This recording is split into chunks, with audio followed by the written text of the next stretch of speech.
أعوذ بالله من الشيطان الرجيم. بسم الله الرحمن الرحيم.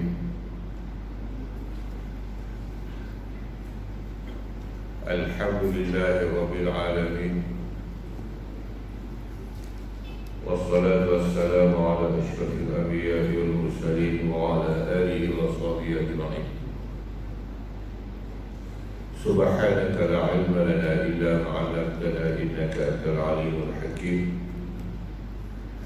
رب اشرح لي صدري ويسر لي أمري واحلل عقدة من لساني يفقهوا قولي.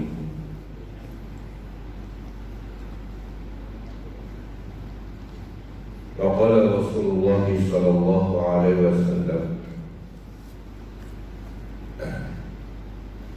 قال الله عز وجل: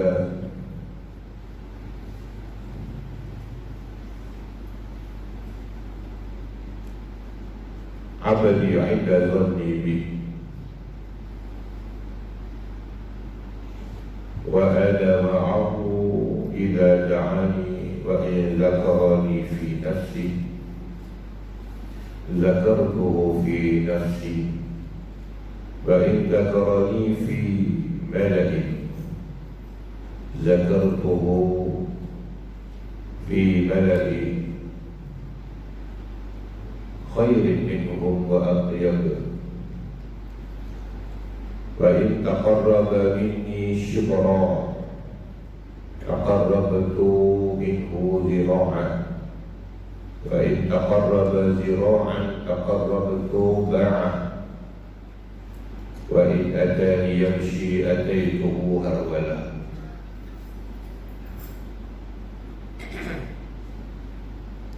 Tuan-tuan muslimin muslimat bagi Allah, berjumpa kita pada hari ini kali lagi dalam kuliah subuh. Mudah-mudahan Allah Ta'ala berikan keberkatan dan rahmat dan rahmah atas kita dalam subuh yang bahagia ini. Baik, saya bawakan satu hadis kursi, bukan hadis kursi, kudsi. Hadis kursi merupakan keistimewaannya sendiri. Dia adalah petikan kata-kata kalam Allah yang Nabi petik sendiri, yang dia bukan Al-Quran. Jadi kena fahami bahawasanya selain daripada Quran, Nabi juga menerima wahyu daripada Allah Ta'ala yang bukan jenis Quran. Khusus Quran, maka dia akan masukkan dalam Al-Quran. Yang bukan, maka tidak dimasukkan dalam Al-Quran. Jadi apa bezanya kalam Allah daripada Quran dan kalam Allah daripada hadis kursi? Yang dia katakan ayat Quran itu muta'abbadun bitilawati kalamullah al-munazzilu ala Rasulillah sallallahu alaihi wasallam, yang disebutkan sebagai muta'abbadun bitilawati al-mutahaddi. Jadi kalau itulah tarifnya, iaitu kalam Allah yang diturunkan atas Nabi sallallahu alaihi wasallam yang mukjizat, dia bentuk mukjizat, dan dia muta'abbadun bitilawati, dengan membacanya menjadi ibadah. Sebab tu baca Quran satu huruf kan jaga 10 pahala, tapi hadis tidak. Dan dia mutahaddi, dia jadi satu alat mukjizat yang boleh menandingi segala perkataan-perkataan lain, dan tidak ada siapa boleh menandinginya.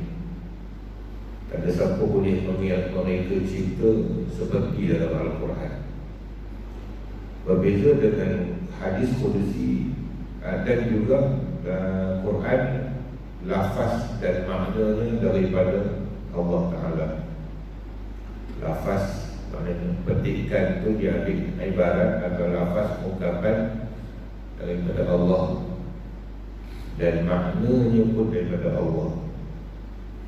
Berbeza dengan hadis kursi, maknanya daripada Ada dipaham pada Nabi dengan diilhamkan atau diwahyukan terus, tetapi Nabi ungkap dengan ibarat Nabi sendiri. Ini antara hadis kursi yang kita bacakan. Ya.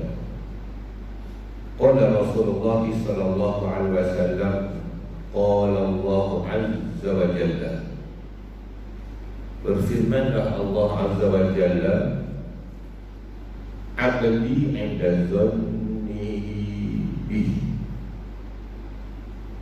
Hambaku di sisi zonnya denganku.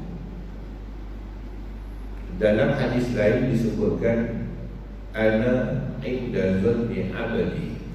Ayat itu dia senang faham. Aku di sisi hamba, zonnya hambaku denganku. Aku di sisi dengan hambaku yang zon dengan aku. Ayat di sini dia berbeza sikit, tapi maknanya sama. Lafaz berbeza, maknanya sama. Ya. Abdi 'inda zannihi abdi. Hambaku, ya, ketika di sisi zonnya denganku. Okey, wa ana ma'ahu, dan aku bersertanya. Sebab itu dikatakan ana 'inda zanni abdi bi. Aku berserta dengan zon sangkaan, zon itu sangkaan hambaku denganku. Apa nak Allah Ta'ala nak bagi tahu dalam hadis? Ini yang dikatakan ar-raja'u ilallah. Ilmu tasawuf mengajar kita satu, harap kepada Allah. Harap, kemudian berserah. Ya. Kita harap pada Allah dan kita berserah pada Allah. Banyak perkara yang diajar dalam ilmu tasawuf adalah datangnya daripada Al-Quran dan Hadis. Beza dia dengan ilmu lain, ya, dia lebih menjuruskan kepada perkara-perkara yang melibatkan hati. Contoh sabar, syukur, itu yang diajar dalam ilmu tasawuf. Ya, tapi kalau kita masuk dalam ilmu fiqh, ya, kita tak diajar dalam sembahyang maka wajiblah kau sabar. Ya. Wasta'inu bis-sabri was-salah. Minta tolonglah kamu dengan sabar dan sembahyang. Ada kait sabar dengan sembahyang. Minta sabar satu, minta sembahyang, minta tolong kat Tuhan. Ya. Jadi ilmu dalam ilmu fiqh tak ada orang yang kata maka dalam masuk dengan sabar. Yang suruh sembahyang dalam keadaan sabar itu apa? Ilmu tasawuf. Yang suruh kita sembahyang, kita perlukan pada Allah. Nahnu fuqara ila Allah. Kita ni semuanya fakir ila Allah. Inna Allaha waliyyun wa antumul fuqara. Bahawasanya Allah Ta'ala itu maha kaya, ya. Dia tempat kita memohon. Itu kata maha kaya. Wa antumul fuqara, dan kamu semua fakir belaka. Kita ni semua fakir, bersama belaka. Ya. Aku orang kaya, ya, kamu kaya harta. Ya, dan harta tu ambil pada siapa? Ambil pada Allah. Bila ambil pada Allah namanya fuqara. Kita berhajat pada Allah, berharap pada Allah. Baik. Jadi dia ada beberapa perkara yang ada dalam tasawuf, termasuk ar-raja'u ilallah. Kita disuruh harap dengan Tuhan. Ya. Satu harap, satu takut. Dua perkataan dalam ilmu tasawuf dia tekan, ya. Ar-raja'u, al-khawf. Takut dengan harap. Kalau kita kata bahasa Melayu, takut dengan berani, ya. Takut lawan dia berani, ya. Dia macam seorang berlawan. Bila kita melakukan maksiat, kita dah buat maksiat, dah buat maksiat, na'udzubillah, ya. Jadi kalau kita tidak ada harapan untuk memohon ampun pada Allah Ta'ala, dalam keadaan tak ada harapan, kita tak akan minta ampun. Kita dah buat satu kesalahan dengan bos kita atau dengan syarikat, hatta terpakai duit lah contoh, kira besar lah salahnya. Salah paling besar kira terpakai duit syarikat atau terpakai duit yang diamanah atas kita. Itu salah, boleh masuk penjara. Tapi kita buat ni salah, takkan nak dibiarkan dalam keadaan salah begitu. Ya, kita mengadu pada bos kita, majikan, saya dah terpakai duit syarikat. Baik, masa kita mengadu, kita mengharapkan kesalahan kita diampun. Bukan kita mengharapkan saya bagi tahu ni supaya Tuan tangkap saya, masukkan saya dalam penjara. Dua keadaan begitu kan. Dan kita tahu lah kemungkinan kita dimaafkan, kemungkinan kita akan didakwa. Jadi kita nak minta apa masa tu? Kalau kita pasrah, kita redha, kita berserah, tawakal, maknanya kita kamu nak tangkap aku masuk penjara ke, nak hantar SPRM ke, pulang kamu lah. Itu kita pasrah. Kita bukan pasrah, kita tak mau pasrah, kita nak kesalahan ini diampunkan. Maka kita pergi dengan pengaduan yang sama, cara bercakap sama, mengadu. Kata kita dah ambil duit syarikat, tapi kita harapkan diampunkan. Ya, itu dipanggil ar-raja. Satu kes lagi, ya, kita pegang duit syarikat dan kita keperluan sangat-sangat untuk guna duit tersebut. Nak pergi makan anak bini, anak sekolah masuk universiti, ada anak kecil lagi misalnya, atau sakit, nak berubat. Maka kita pegang duit kita, duit yang diamanah atas kita pegang. Kita belum ambil. Tadi dah ambil. Kes yang kedua belum ambil. Dengan belum ambil tadi ni, dia ada satu lagi perasaan untuk mengelak daripada ambil, iaitu al-khawfu min Allah. Dia kena ada perasaan khawf min Allah, takwa kita, takutkan Allah. Kalau dia tidak ada khawf min Allah, dia tak ada khawf min Allah, takut pada Allah, ya, dia hanya ada ar-raja'u ilallah. Ini yang berlaku dalam kalangan kita, yang dia berani mengambil duit-duit amanah masuk dalam poket dia dengan harapan nanti aku ganti lagi. Dia ada sifat ar-raja' supaya syarikat boleh maafkan dia. Ya. Kalau amanahnya maaf cakap dalam masjid boleh ampun dia, dan Allah Ta'ala boleh ampun dia.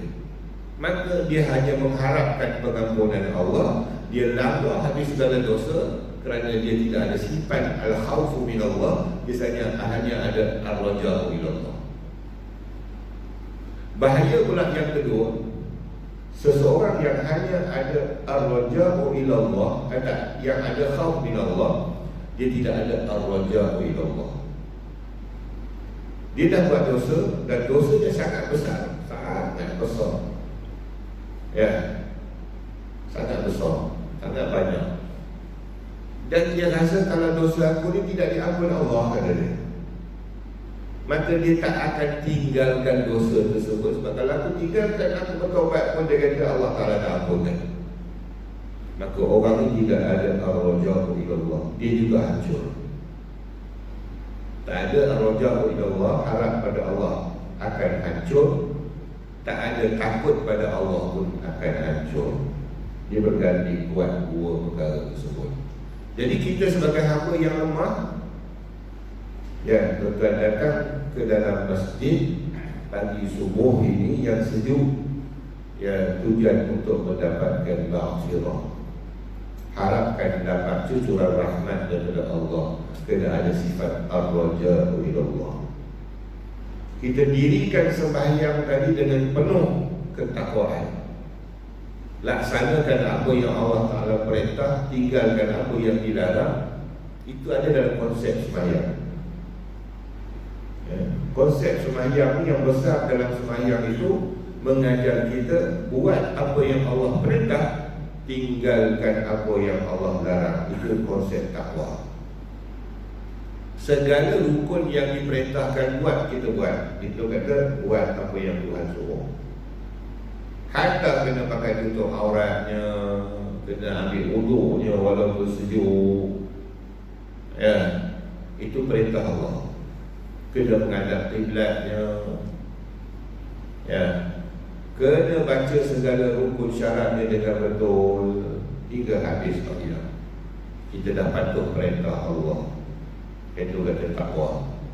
Tinggalkan segala yang dilarang, semua perkara yang membatalkan sembahyang. Ya, bergerak 3 kali berturut-turut kita tahan, tak bergerak kita 3 kali berturut-turut. Tak bercakap kita dengan kawan kita walaupun kita nampak aku nak bercakap. Aku nak bercakap. Kita tahan. Tak mau cakap dengan batal sembahyang. Itu konsep takwa dalam sembahyang. Ya. Lepas tu bila siapa yang mendirikan sembahyang 5 waktu dengan sempurna, dia boleh bawa sembahyang itu dalam luar sembahyang. Ya. Macam mana dia buat? Dia bawa konsep takwa tu. Segala apa yang Allah Ta'ala larang ditinggalkan, apa yang Tuhan perintah dilakukan. Okey, maka itu katakan orang al-khawf min Allah. Dia bertakut dengan Tuhan sebenarnya. Maka dia ikut segala perintah Allah Ta'ala tadi. Habis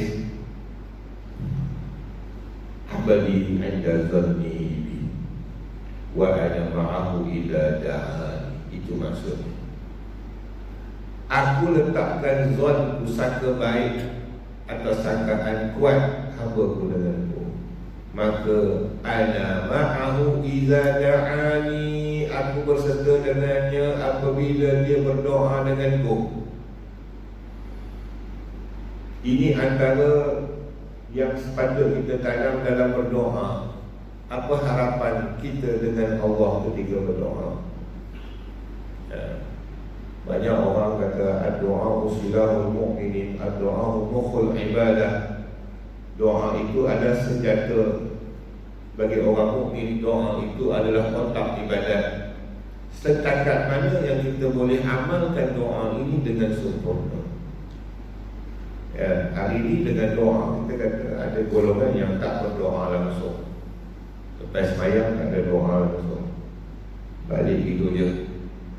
Ada yang kadang-kadang doanya dia sambil lewat, mata dia ke langit bunyi biru, ya, langit biru, tengok apa ni siling, tengok lampu, tengok cicak, ya, tangan dia tak ke mana, kedudukan tangan dan sebagainya.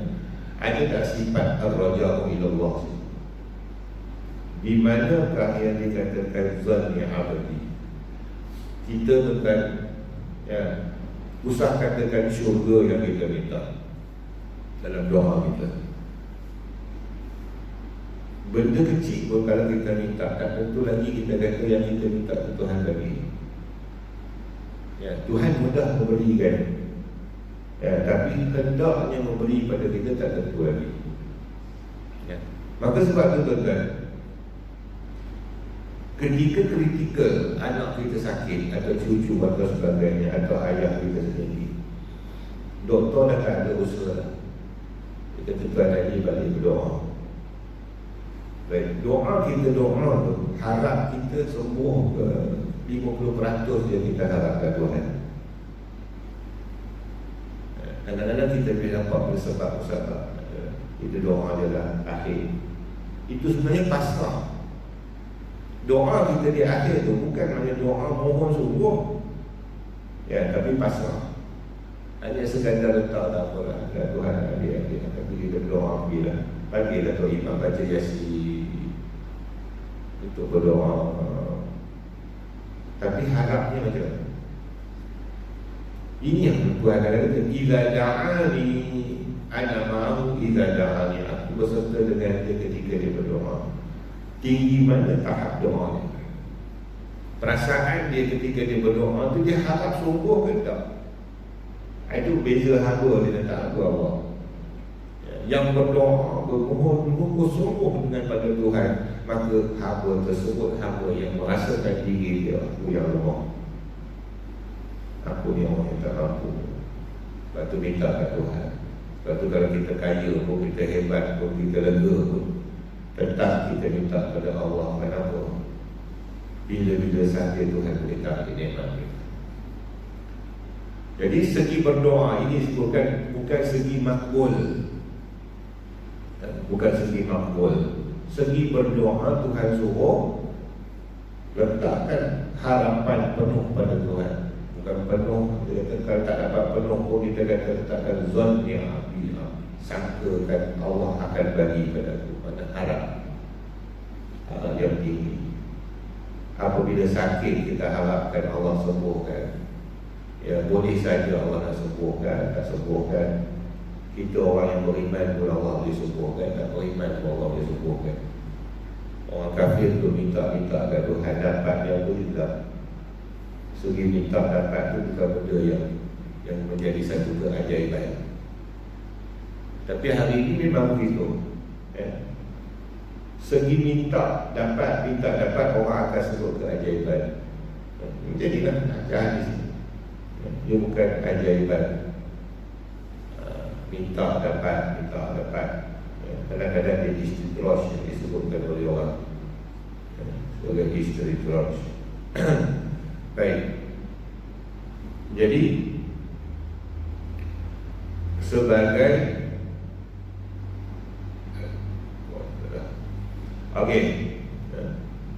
sebagai hamba masa berdoa pohon sembuh. Walaupun kita kata syurga, ya, syurga tu bukan benda yang mudah nak minta, ya. Minta lega sakit tu lebih mudah lagi, ya. Maka datangkan dengan perasaan zon ni kepada Tuhan, sangkakan pada Allah, ya. Tuhan akan berikan. Baik, maka dikembangkan hadis ini, dia katakan wa ana ma'ahu idza da'ani wa in zakarani fi nafsi zakartuhu fi nafsi. Dan jika dia mengingat aku, menyebut aku dalam dirinya, maka aku sebut pada diriku. Ini yang ulama tasawuf letakkan tentang zikir kita ni ada dua jenis, zikir lisan dan zikir qalbi, ya. Zikir lisan dan zikir qalbi. Zikir lisan itu zikir lidah. Zikir qalbi adalah hati sebenarnya. Macam mana sembahyang ada dua pendirian, rukun qauli, rukun fi'li, rukun qalbi, ya. Sembahyang dia ada tiga. Qauli kena menyebut, tak dia baca tak sah sembahyang, ya. Dia masuk Allahu Akbar tak bunyi Allah, dia bunyi gitu je, ya. Tak cukup, dia tak boleh. Qauli dia kena cukup. Dia ada qauli, dia ada fi'li. Perbuatan kena rokok, tidak sujud, duduk antara dua sujud dan sebagainya. Ada qalbi dalam hati, berukun niat, ya. Hati tu tak boleh leka balik, ya Allah, kamu apa tu? Tak ada buat. Semayang pun tadi tak ada niat pun, tak sah. Sebab dia rukun qalbi, hati kena serta dengan semayang. Jadi zikir pun begitu. Maka ada ulama yang letakkan, peringkat ulama meletakkan hukum, sah ke tidak zikir seseorang itu, lidah dia berzikir, hatinya tidak. Itu kebanyakan. La ilaha illallah, la ilaha illallah, la ilaha illallah. Tak mahu apa lagi. La ilaha illallah, la illallah. So tak bunyi dah kalimah, ya. La ilaha illallah, la ilaha illallah, la ilaha illallah. Bila dah habis dia tak imam ni, ya. Apa satu pun tak masuk dalam hati dia, cuma sebut lidah. Maka yang muktamadnya dalam kalimah orang tasawuf mengatakan zikir tersebut lama. Bila lama, macam mana nak sampaikan pahala pada si mayat? Dia pun lama. Apa benda disebut pun dia tak ingat. hanya zikir lisan, hatinya tak serta, maka dia kiaskan pada sembahyang yang tidak khusyuk, maka tak dapat pahala. Tak dapat pahala, pahala tak boleh sampai. Rugi dia orang berduri. Pendapat seterusnya mengatakan hanya menyebut dengan lisan dapat zikir lisan. Dapat zikir lisan tapi tak dapat zikir darajat. Ya, zikir lisan maknanya lidah menyebut, maka setiap kali lidah kita menyebut perkara baik, ya, maka dapat pahala. Macam hadis Nabi yang lain, kita kena ganding dengan hadis Nabi yang lain. Ya, qul khairan aw la yasmut, kata Nabi. Cakaplah benda yang baik. Jadi kalau la ilaha illallah, la ilaha illallah, tapi hati lain la ilaha illallah, dia cakap benda baik ke jahat? Baik. Mudah-mudahan masuk dapat pahala bercakap baik. Aw la yasmut, kalau tak hati nak cakap baik-baik, diam. Menepati dengan hadis Nabi, menepati. Maka sebab itulah ulama kata orang yang zikir hanya lidah, hatinya tidak, diharapkan mendapat zikir lisan. Ya, lidah menyebut. Yang afdal sekali adalah kedua-dua. Zikir lidah kita menyebut, hati pun menyebut. Maka boleh saja kita dah malas nak berzikir, tafakur, ingat dosa, ya, istighfar dalam hati boleh, berzikir dalam hati boleh, bertasbih dalam hati boleh, ya, semua boleh. Ya, tapi pahalanya tak sama dengan zikir kedua-dua, lidah dengan hati. Jadi kalau kita kata dengan sebab kita kata orang sebelah mengganggu ibadat orang lain, dia baca Quran, dia sembahyang, kita zikir dalam hati. Ya, tapi sembahyang sebut dalam hati tak sah. Baik, in zakarani fi nafsi. Maka ulama tasawuf, orang tarekat, dia sebutkan zikir nafas. Dia berlaku zikir nafas. Ya, kullu nafsin, dua ayat dia. Setiap yang keluar masuk daripada nafas ini, terdapat nafas keluar masuk itu adalah keluar dia Allah, masuk dia Allah. Ya, ada nafas itu kosong, dia tarik dengan Allah, dia lepaskan nafas itu dengan Allah. Maka diajar dalam ilmu tarekat macam mana nak kontrol nafas itu. Ya, letihkan nafas itu bila dia keluar, ingat Allah, masuk ingat Allah. Itu beza dia orang yang bertarekat. Yang kita yang tak bertarekat ni, nafas kita keluar masuk bau busuk, ya, keluar tak ada apa, masuk hampir, keluar hampir, masuk hampir. Ya. Okey. Siapa yang ingatkan aku fi nafsi, dalam diri dia sendiri, dia tak kacau orang. Ya, ingatkan Allah Ta'ala sentiasa dalam diri dia, dengan zikirnya, dengan tasbihnya, dengan wiridnya. Zakartuhu, ya, fi nafsi, aku sendiri akan sebutkan dia dengan diri. Baik, ini yang disebutkan sebagai hadis yang banyak tentang mutasyabihat, hadis kursi. Ya, batu ulama letakkan Quran ada ayat mutasyabihat. Ya, dalam hadis pun ada mutasyabihat. Apa makna mutasyabihat? Makruf dan masyhur perkataan mutasyabihat di kalangan ulama ahli sunnah wal jamaah. Mengatakan ada ayat-ayat yang menyerupakan Allah, sifat Allah dengan makhluk, itu bagi mutasyabihat, sama ada dalam ayat Quran ataupun hadis Nabi. Tapi akhir-akhir ini tuan-tuan, ungkapan ulama ini nak dihapuskan. Ya. Ramai dah ustaz kita, bukan sikit tuan-tuan, ramai dah yang cuba mendiamkan diri dalam ayat mutasyabihat, tidak memperjelaskan. Satu golongan lagi cuba menghapuskan fahaman pada ayat mutasyabihat. Ya, mereka takutkan kita, takutkan orang ramai supaya jangan berpegang pada kata-kata ulama. Kerana ulama ni dia masih makhluk, elok pegang kata-kata Allah. Ini kadang-kadangnya satu yang mendorong kepada orang tak akan pegang pada ayat mutasyabihat. Okey, wajib kita takwil ayat mutasyabihat. Jadi kalau kita tengok di sini, idza zakarani fi nafsi zakartuhu fi nafsi, samalah perbuatan Allah dengan makhluk. Kalau dia ingat aku dalam diri dia, aku ingat dia dalam diri. Dah macam Tuhan orang. Nampak ada tasyabuh itu sedikit. Walaupun kita kata, maka adakah boleh kita samakan Allah dengan kita? Tak boleh. Maka wajib takwil.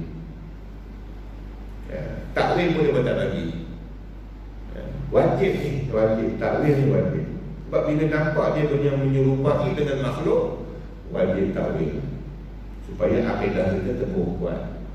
Kerana ayat ini kalau dia berlawanan dengan laisa kamitslihi syai', Allah Ta'ala tak sama dengan sesuatu, itu yang tidak boleh ditakwil ayat.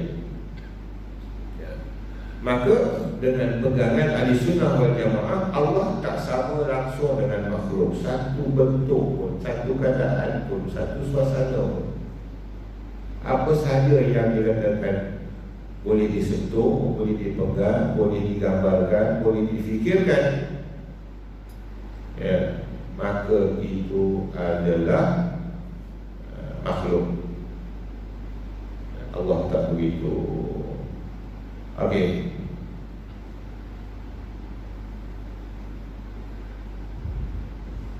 Maka ditakwilkan Allah mengingat kita, yang layak dengan diri Allah, bukan sama dengan kita. Itu takwil.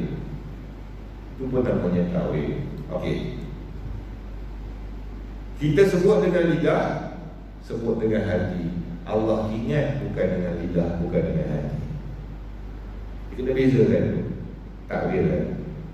Siapa kata Allah sebut juga dengan lidah, dengan hati, syirik kan. Sebab Tuhan tak ada lidah, tak ada hati. Wa in zakarani fi mala'in, kalau dia sebut aku pada orang ramai, sebut pada diri dia, dalam diri dia ingat Allah, Allah ingat pada diri Allah. Bila seorang hamba Allah itu sebut Allah dalam orang ramai ni sekarang ni, fi mala'in zakartuhu fi mala'in, aku akan sebut juga dia pada orang ramai lebih baik daripada apa yang dia sebut. Lebih baik sebut pada malaikat, tu hambaku, hadza 'abdi zakarani, tu hambaku, dia ingatkan aku. Akan disebut-sebut nama kita pada orang ramai, malaikat-malaikat. Jadi sebab itu ulama ambil pada pendekatan hadis ini, boleh tak berzikir orang ramai? Boleh. Idza zakarani nafsi fi nafsi zakartuhu fi nafsi. Kalau dia sebut seorang-seorang zikirnya, aku ingat dia seorang-seorang. Itu maksud dia. Kalau dia ingatkan aku pada orang ramai, dalam kumpulan yang ramai, fi mala'in, bukan mengajar, bukan macam saya ni. Saya ni termasuklah saya mengajar, tapi bukan itu khususnya, umum. Kita berzikir tadi lepas sembahyang ramai-ramai, fi mala'in, orang sebelah kita dengar apa yang kita sebut. Dengan apa kita zikir, kamu buat apa? Aku zikrullah, la ilaha illallah, aku zikrullah, subhanallah, wirid. Kawan kita dengar tak? Dengar. Itu fi mala'in lah. Buat secara berjemaah. Fi mala'in, sebut ramai, sebut dalam kalangan malak. Malak ni ada dalam jemaah, dalam khalayak. Aku sebut dia dalam khalayak ramai daripada kalangan malaikat. Ini dia bagi tu bidah. Wirid lepas sembahyang tak boleh. Tak boleh baca ayat, tak boleh baca Fatihah, sebab tak ada nas dalil Nabi baca Fatihah. Itulah yang diwawarkan dalam YouTube video. Hanya boleh baca ayat kursi, tak boleh baca kuat, tak boleh berimam, kena baca masing-masing seorang-seorang. Benda yang khilafiah, yang ada qil wa qal, itu yang diwawarkan untuk jadi orang berkelahi. Sedangkan banyak hadis-hadis lain, contohnya hadis yang kita bacakan sahih Ini hadis yang salah satu hadis yang sahih kalau nak baca betul. Okey. Wa in taqarraba minni shibran taqarrabtu minhu zira'an. Kalau dia hampirkan diri dia dengan aku, hampir taqarrab minni. Taqarrab minni ni kalau dua barang dia hampir itu, dekat. Siapa yang menghampirkan diri dia kepadaku shibran sejengkal, aku hampirkan diri dia zira'an satu hasta. Macam apa maksud tu? Dia hampirkan diri pun dengan sejengkal, aku hampirkan dia dengan zirah satu hasta. Ya, maknanya sedikit yang digunakan untuk menghampirkan diri. Hampir tu bukan maknanya hampir Tuhan dengan hamba. Ini juga ayat mutasyabihat. Kalau tak ditakwilkan ayat ni, ya, tuan-tuan bahayanya golongan. Kita sebut orang-orang ustaz ni kira sebut Wahabi je. Ya, marah orang sebut Wahabi, tak salah, Wahabi tak sesat dia. Ya, dia tak sesat. Ya, kalau dah tafsir Quran tak betul sesat lah. Tak sesat pada khusus, sesat pada umum. Ya, mungkin tak boleh kata doa kamu sesat, tapi dah tafsir Quran tak betul, namanya sesat. Ya, dia tak takwil ayat Quran, dia pakai betul literal. Ya, kalau dia kata dekat, dekat. Ayat ni dia tak mau pula. Surah apa ni, hadis ni tak mau pula kata kita ni dekat dengan Tuhan macam tu. Macam kita dekat dengan tiang, dekat dengan dinding, dia pun kata gitu. Ayat ni masuk lebih kurang macam tu lah. Tapi setelah ditakwil, wajib takwil. Orang kata mana boleh kata dekat dengan Allah macam dekat dengan tiang, dekat dengan orang, dekat dengan benda, makhluk. Ya, yang dimaksudkan dekat itu adalah ibadat yang dilakukan untuk mendekatkan diri dengan Allah, iaitu dengan redha Tuhan, maghfirahnya. Kita sembahyang tadi apa? Itu yang dimaksudkan Nabi kata mendekatkan diri dengan Allah. Itu maksud kata hadis ni yang Tuhan sebutkan, dekatkan aku. Ya, mungkin yang kita sembahyang tadi nilainya satu jengkal je.